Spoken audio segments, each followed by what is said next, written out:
And we're back. Well, we have 3 comics to finish up this episode, and they're all Superman related. Mm-hmm. Well, this is a pretty unique...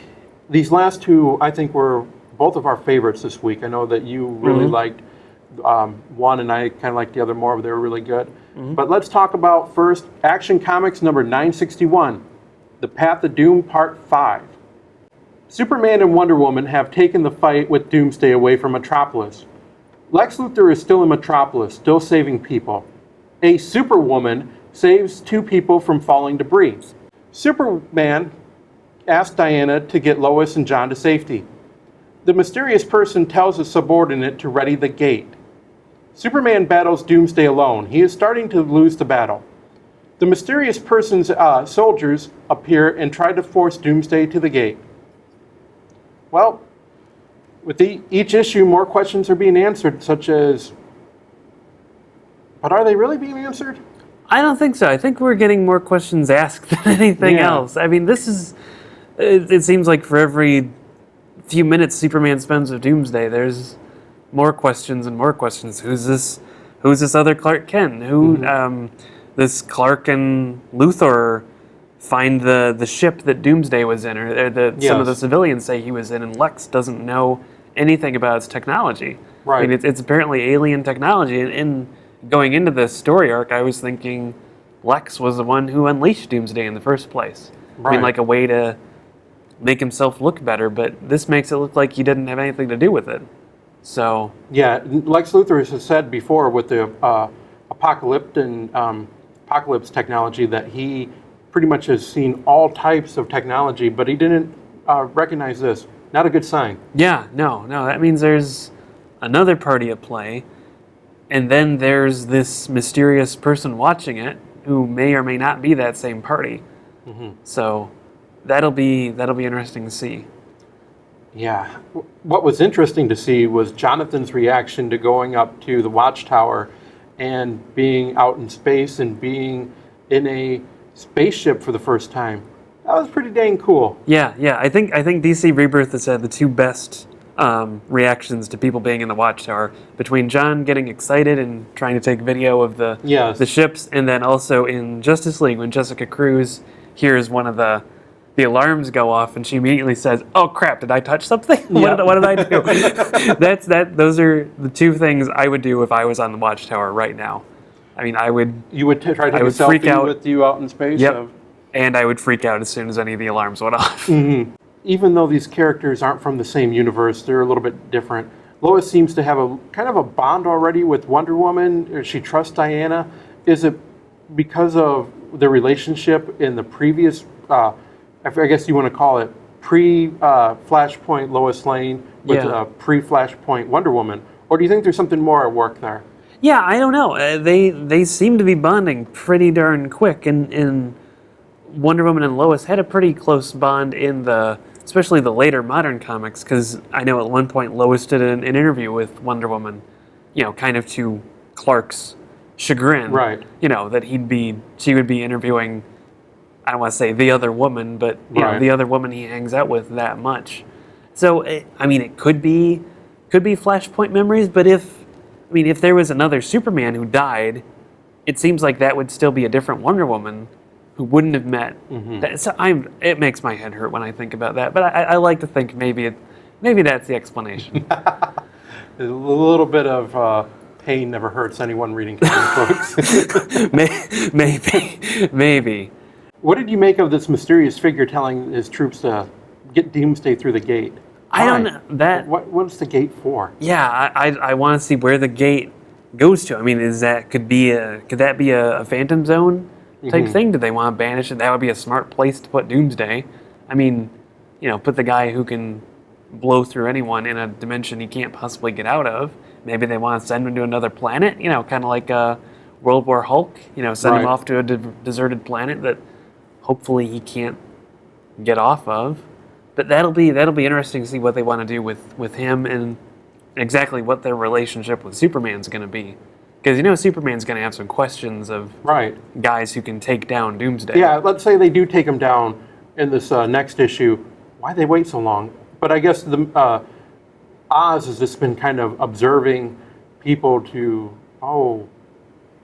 trying to get the players, but did he have to wait this long? Yeah. They've tore up pretty much most of Metropolis again, and now they're going upstate. Yeah. Maybe that was the location of where this thing was. Maybe he was expecting Clark to force him that far. Who knows? It's hard to say.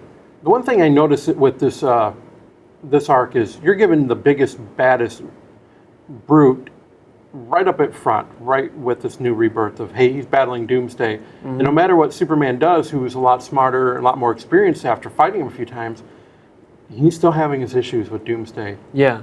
Well, like you mentioned, this is sort of a different Doomsday than he fought before. He's maybe a little bit smarter, a little bit more, maybe even a little bit more brutal than the previous Doomsday.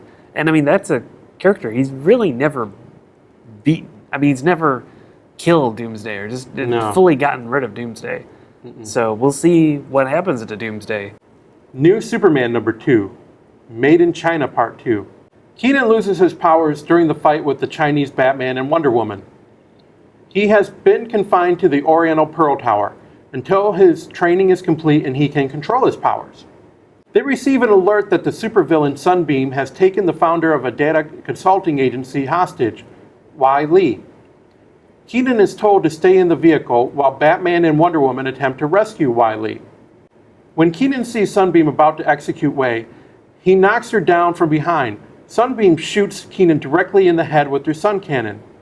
Instead of killing him, the blast actually recharges his powers, and he takes her down, destroying the cannon. Lenny Lang covers the story, and Keaton announces to the press that he is the new Superman. This was your favorite issue, this discussion, was it not? Yeah, this was one of my favorites. I really enjoyed the dynamic between Keaton and the new, the Batman of China and the Wonder Woman of China. It was a lot of fun. It was interesting to see what they're building up to. Yep. What are they building up to is pretty much the the Justice League of China. Yes, the Ministry of Self-Reliance is building their own Justice League of China, and you had mentioned that before that. Last discussion with the new Superman #1 was that China kind of wanted to have its own identity with superheroes. Yeah. They previously had the Great 10, which they do actually mention in this issue. Dr. Omen calls them relics or something, that they're not the superheroes China wants now. They'd rather have, I guess you'd say, the American-style heroes. So they have their own versions. And since they also mentioned that Batman and Wonder Woman have already completed the training. Yeah, so they went through an academy, right? Yeah, because I think it's Wonder Woman who asks if Keaton has been through his training or if he's another graduate. So it makes it sound like there might be more on the way. Yep. Maybe we'll be getting other Chinese versions of other American heroes. Oh, that'd be kind of cool. That'll be interesting to see. Yeah, I like this dynamic of they're going through the academy, they're modeling the recruits. Keaton was not a recruit. Yeah. Per se. He didn't go through the academy. Yeah. He was more just picked, sort of just on his backstory alone. Right. So it makes me wonder if, did Dr. Omen pick him just because she can manipulate him? Is she doing sort of the same to to Batman and Wonder Woman? Yeah. Yeah. But why would you pick someone just off the street to be your Superman, to kind of be the face of your Justice League that you hardly knew, that you haven't even put through the training, that you haven't got any type of analysis on this person, any type of reading? Yeah. Why would they do that? And they already mentioned that was a pretty dangerous process they put him through. So that's a lot of risk to go to. But it sounds like Dr. Omen's probably going to have an agenda. Well, she had the agenda when she locked him up and said, we can't let you out until you complete your training. Yeah. And that was pretty much kind of saying, okay, let's kind of reset a little bit because we might have messed up a bit. Yeah. Well, when she locks him in, she gives him that little visor. Yep. So when his powers come back, his heat vision won't destroy everything like he did last time. And kind of on top of making him look sort of like, I kind of got vibes from the old 90s Superboy when he had the glasses. But looking at it, too, it has a little sort of ridge in the middle. And I, when I was in college, I read The Journey to the West, which is an old Chinese story about a Chinese monk who travels to China, and he recruits these 3 superhuman entities to go with him, and one of them is the Monkey King, Sun Wukong. And Sun Wukong wears a bracelet around his head with kind of a similar looking little device. I mean, a similar little crest on the front. And whenever the monk would recite a certain incantation, that would keep him under control, because the band would come closer and give him like these really bad headaches. Okay. And it was a way to keep him under control, because he was a lot like Keenan. He's hot-headed, he's brash, he's kind of has the the desire to flirt with girls like Keenan does. I mean, he's not thinking about heroic things all the time. No, he's not. And much like the band, the visor, Dr. Omen and Batman can use it to give him shocks, at least for a little bit. So it's kind of an interesting little analogy, which I'm not sure what's intended, but that's what I read. It's kind of cool that you're picking up these little tidbits of maybe that these stories have influenced some of the writing from other on these current stories. Yeah, and I can't say for sure if it was, but I mean, you do have Journey to the West was 4 characters. In this, we have 4 characters. You have Dr. Omen, Keenan, Batman, and Wonder Woman. Do you think the reason why that Keenan lost his powers is, I think it was because he has to be recharged a lot more often in the sunlight. But you had a different take on it. I was thinking maybe it was because of his motivations for going out there. I mean, when he does that, he sees the gal's daughter crying, and he thinks about himself when he lost his own mom, and that's sort of the urge for him to to do the right thing and sort of to use his powers for good and not not just to cause chaos and to beat up on Batman and Wonder Woman. So I'm wondering if that was it. I mean, the Sun canon would certainly make sense too. So who knows? I mean, we might not have an answer to that for a while. Right. But what we do have an answer to is Keenan's got an ego. Why would you just out yourself on national TV of, I'm the new Superman? You're bringing a lot of heat down on people looking at places maybe they shouldn't have. Yeah. Especially his father, who wants to, self-reliance. Yeah, he wants to expose the Ministry of Self-Reliance, because apparently that's an organization that not a lot of people believe in China. And I did love after Keenan outs himself, the reactions of Batman and Wonder Woman, because Batman just sort of face palms himself, and Wonder Woman rolls her eyes and says, "That idiot." Right, like, which really? It pretty much is if they're trying to make a secret superhero, get everyone trained, and then bring them out, introduce them all out. You don't need anyone coming up and say, Superman. Yeah. Yeah, you could also say some of that might have just been to impress the reporter. I mean, we already know he has the hots for Lainey Lang, so that'd be a good way to impress her, if, revealing that that's already someone she met. There's a lot of titles here that we've talked about, we read, but why does New Superman stand out to you as one of your titles that you look forward to reading every time? I kind of enjoy the foreign setting. I mean, like I've said before, foreign superheroes are one of my favorite things in comic books, and I really enjoyed the writing in this issue. Chinese Batman might be my new favorite version of Batman, because he gets a lot of pretty good lines. Where he's about to hit Keenan and he says, "This will sting or burn.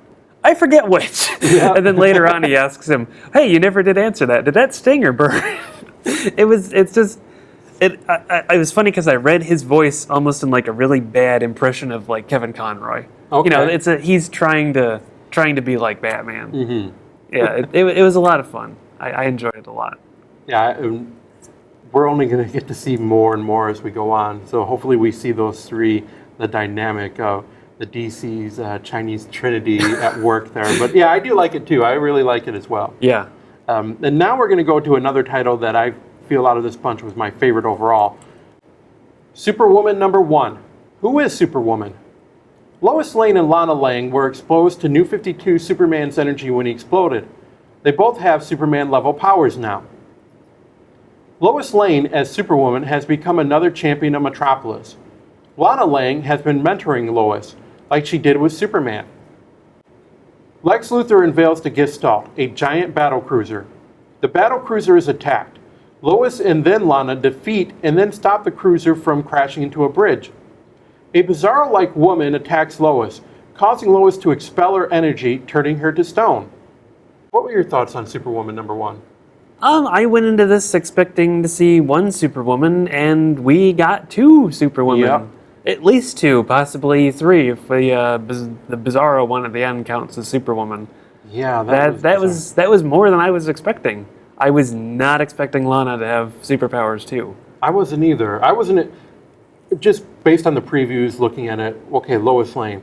Which Lois Lane it was the New 52 Lois Lane. Mm-hmm. But I like the dynamic of all of a sudden, they get right to, earlier in Action Comics, you saw Lois Lane as Superwoman. You didn't see her, but you saw her silhouette and you saw the colors fly by. They tie that in directly into Superwoman. She was helped out during the Doomsday battle, helping out people, and then she's helping out all around Metropolis, and she's gained a lot of respect that I don't think Lex Luthor ever did as his version of Superman. But you're right, I didn't expect all of a sudden to see Lana Lang being a part of the team as well either. Yeah. I thought she was just a mentoring, and then she says, oh wait, I have superpowers too, because we were both near that when Superman exploded. We absorbed his energy.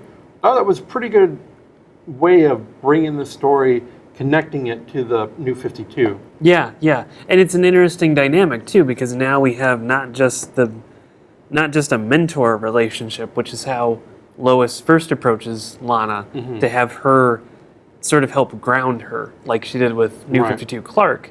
Now we have a partnership, and we see that Lana has, some anxiety issues. She pops pills to control that. So, I mean, that sounds like it'll be a liability, or at least something she'll have to face down the road. We saw that Lois got nosebleeds. Yes. Which they didn't really explain. She mentioned that Clark would sometimes get headaches, and Lana was kind of afraid about those nosebleeds. Right. Maybe she's using her powers and it's taking a toll on her body because that energy is not really, her cells, her DNA were not structured for that energy. So as she's using it, it's end up maybe having some detrimental effects. Yeah. And I did kind of, I did appreciate the sort of Superman red, Superman blue. Yes. Correlation they had between those. That was kind of nice. I ended up just calling him Superwoman red and Superwoman blue because they're both Superwoman apparently. They are, and they have a different set of powers. And you think that dynamic's going to continue if we get past this first issue? If Lois survives this issue, which it's really hard to say if she will. I mean that she looks pretty dead. Yes. By that, I mean she even says something like, "Oh, Clark, this is what you meant." Right. I understand it all now. Yeah, and it's and it's. I don't know how they're going to bring her back. I'm not entirely. I didn't entirely understand what was happening in that last scene. Yeah. I mean, it was hard to tell what Bizarro Superwoman or Bizarro Woman or whatever we're going to call her was doing to Lois. And I think it's also worth pointing out that the Bizarro Woman is dressed like the Crime Syndicate Superwoman. Okay. Who was already killed off previously. Got killed off by Grail in the lead up to Rebirth. So it's sort of like, was Luthor trying to make a new Superwoman? Or just trying to make a new Bizarro? I don't know, because we saw during that issue, they kept on going to panels of just eye shot of someone. Yeah, and we because we see those eyes and we see the back. Yep. And to me, it looked like classic Luthor's power armor. I mean, it has that green, it has that slope on the shoulders. Yep. And he even makes a remark like, "Oh, now there are two of them." Yes. Interesting. And and you just see the eyes, so it makes me wonder if, if classic Superman and Lois made the jump into the New 52 universe, is classic Luthor trying to? I don't know. Ouch. Yeah. That makes you think a lot. I know. Speaking of a lot, why did Lex Luthor have to build a city-sized battlecruiser? It's Lex. Right. It's Lex. I saw that and immediately thought, hey, he built his own helicarrier, which is what it looks like. But, I mean, it's almost like, because you mentioned that Superwoman's getting almost more recognition than Yeah. Luthor is. It's almost like Luthor is trying too hard at this point. Yeah. You know, he would rather sort of throw money at the problem and figure out a way to protect Metropolis. I don't think he does it in the right way. I think he just more money, more. I got to make it bigger. I got to make it better, and I'm just trying to just throw my shadow over Metropolis. And I think some people are calling him Superman, and other people are just. It's still Lex Luthor. What is he? There's something there. Yeah. But you make something so big, and then it gets attacked already. They were watching him. They were watching him. What they were doing. Yeah. Yeah, and it'll be interesting to see who attacked it. I mean, was it the guy in the green? Or maybe that's not even a guy. Yeah, who knows? It's hard to tell. Because if we had that bizarrest, like, Ultra Woman or Wonder Woman, who's not to say that that's a female equivalent of Lex Luthor? I liked this title a lot when I was reading it. I was, wow, this had some really good story roots in the New 52, kind of bring you up to speed a little bit, and a dynamic between Lois and Alana.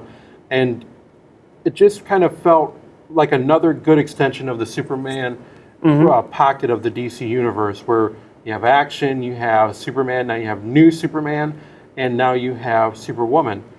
It just, everything kind of is clicking, it's kind of cohesive there. Yeah, I'm really kind of hoping Lois makes it. Yeah, me too. Because then we'll have that relationship going on with Lois and Lana. Yep. I mean, I think at some point they might want to parse it down to just one Superwoman, or have them, have one of them maybe take on a different name or something. But I think you don't for like now, Superwoman blue or Superwoman red? I don't know. It's a little confusing. It's sort of like having two Flashes running around. That's, we've already got Barry and Wally. Barry Miss Prime and Wally Miss Prime? Yeah, right. Yeah, we'll have to wait for one of the Superwoman to pass on the Matrix of leadership to the. Well, we can call her one. Superwoman Tron and Superwoman Galvatron or something. Okay. Yeah. That was totally terrible, and I apologize for just bombing on a Transformer and comic book reference. But with that, while I'm still behind, this has been another episode of Comic Book Cove. Your final thoughts on any of the issues that we talked about? This has still been a really good assortment of issues, and I'm really excited to see where a lot of these titles go, because a lot of them are, even some of the ones that I wasn't that interested in when we first started. The action's starting to get to the point where I want to see where it ends. Yep. I want to see where it goes. Exactly. And if you have any comments or any opinion on any of the titles we discussed, or want us to talk about some other titles, drop us a line at our Facebook and our YouTube site. And once again, I'm Tom Morris. And I'm Josh Holderbaum. This has been another episode of Comic Book Cove. We'll see you next time.